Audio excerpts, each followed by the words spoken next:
বাঙালদের রীতি অনুযায়ী জামাই ষষ্ঠীর দিন আমি আমার জামাইকে বললাম 60-60-60, 12 মাসের 12 60, জ্যৈষ্ঠ মাসের বড় 60, ষষ্ঠীর 60, শুভেন্দুর 60। নতুন পাখা দিয়ে হাওয়াও করতে হয়।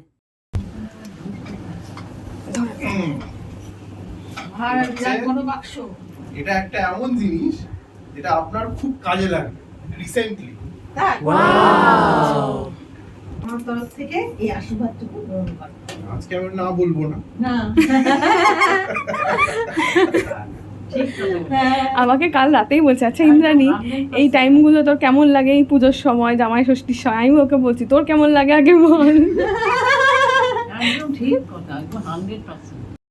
এরপর আমার সন্তানের মঙ্গল কামনা করে বললাম 60-60-60, 12 মাসের 12 60, জ্যৈষ্ঠ মাসের বড় 60, ষষ্ঠীর 60, ইন্দ্রাণীর 60। এরপর মেয়েকে নতুন পাখা দিয়ে হাওয়া করলাম, আর মেয়ে বলছিল, মা তুমি কি সুন্দর করে গুছিয়ে এগুলো করেছো, খুব আনন্দ করেছি।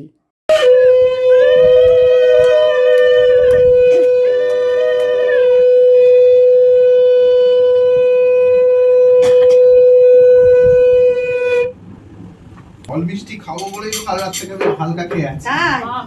আমারও তো মনে হচ্ছিল কখন সময়টা আসবে, কতক্ষণে দেবো। হ্যাঁ, জামাই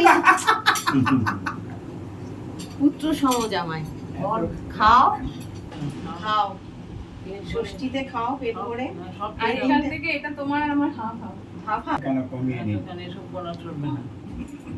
দেখেছি আমি। এত কেন কমিয়ে নি? কি হয়েছে? কি হলো সেটা আমাদের দুজনের মধ্যে কেউ জানতে পারেনি। কি হয়েছে? ষষ্ঠীর আশীর্বাদ। ইন্দ্রাণী খুব খুশি। তোমরা বসে পড়ো। আর তোমার ওই খাবারটা খেয়ে নাও। হ্যাঁ হ্যাঁ ঠিক আছে।